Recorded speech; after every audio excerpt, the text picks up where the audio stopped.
Ce qu'on peut dire du bateau bois aujourd'hui, ce qui fait d'abord ses qualités, alors d'abord le matériau. Le matériau, ce qu'il faut savoir, c'est que la plupart des bateaux construits le sont avec en grande partie des bois européens, le chêne, l'acacia, le frêne. Certains bateaux sont construits en exotique pour les bateaux de belle plaisance, et c'est vrai qu'aujourd'hui on parle d'économie durable et que le bois, on n'a pas trouvé mieux finalement. Si on cherche un bateau durable, eh bien rien de tel qu'un bateau bois.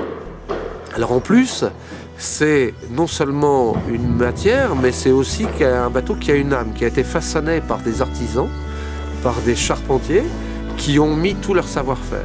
Et c'est vrai que quand on regarde nos bateaux bois, si les gens viennent si nombreux à la semaine du Golfe, c'est pour apprécier justement l'élégance et la beauté des formes des bateaux.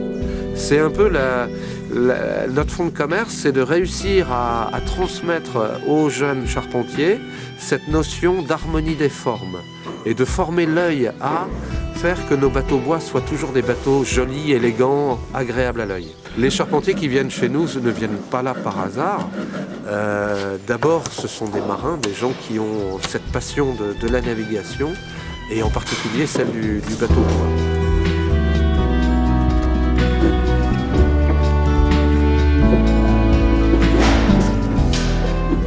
Aujourd'hui, le GIP, c'est 26 personnes, c'est 3 apprentis et c'est de jeunes charpentiers, charpentières aussi, qui travaillent dans notre équipe. Paul Bonnel, le chantier du GIP, à quel âge aujourd'hui?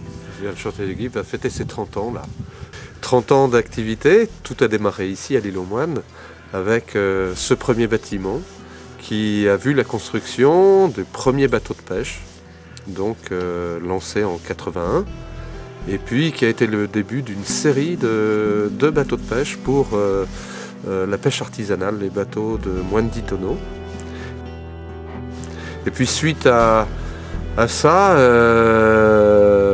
on a commencé à construire des bateaux traditionnels. Le Nicolas Benoît était le premier bateau financé par la région, réplique d'un Sinago du Golfe, ma préférée. Et puis ça s'est ensuite enclenché au gré des concours du chasse-marée, de nombreuses réalisations. On s'est rendu compte qu'il y avait des bateaux extraordinaires à construire. Et nous avons postulé pour la construction de la recouvrance.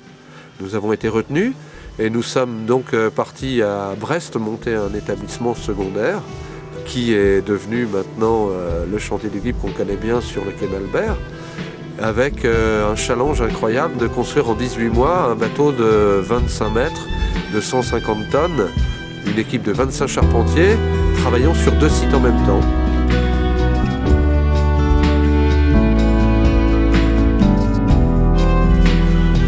Deux yawls de Bantry en construction actuellement et elles sont destinées à un pays lointain. Et oui, ça c'est... On va remercier Bill Gates. C'est que, en fait, un jour j'ai reçu un mail me posant la question de savoir si j'étais en mesure de construire 2 yawls de Bantry pour la marine de la Guinée équatoriale. Bateau destiné à former les jeunes officiers dans une école navale qui se crée avec la coopération militaire française. Alors, on a continué à entretenir, à échanger et effectivement, au mois de septembre, la commande est arrivée de 2 yawls de Bantry à livrer complète sur des remorques prêtes à naviguer et à aller là-bas livrer et former les marins guinéens à l'entretien des bateaux. Donc aujourd'hui, c'est un peu exceptionnel dans une vie de chantier. C'est 2 bateaux qui sont parmi les plus beaux bateaux armés à la voile et à l'aviron en France.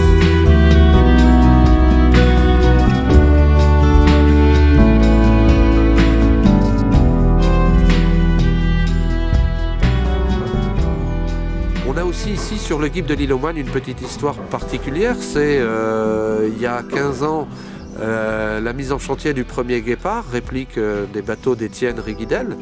Donc on a commencé avec le Guépard 31. Aujourd'hui, nous sommes en train de construire, de finir le Guépard numéro 107. Ça veut dire que le GIP a construit 46 guépards et qu'il a permis à un certain nombre de constructeurs amateurs, plus de 15, de construire des bateaux sur ces plans, sur ces gabarits, avec parfois la fourniture de pièces, genre quilles, étraves, pour les constructeurs amateurs.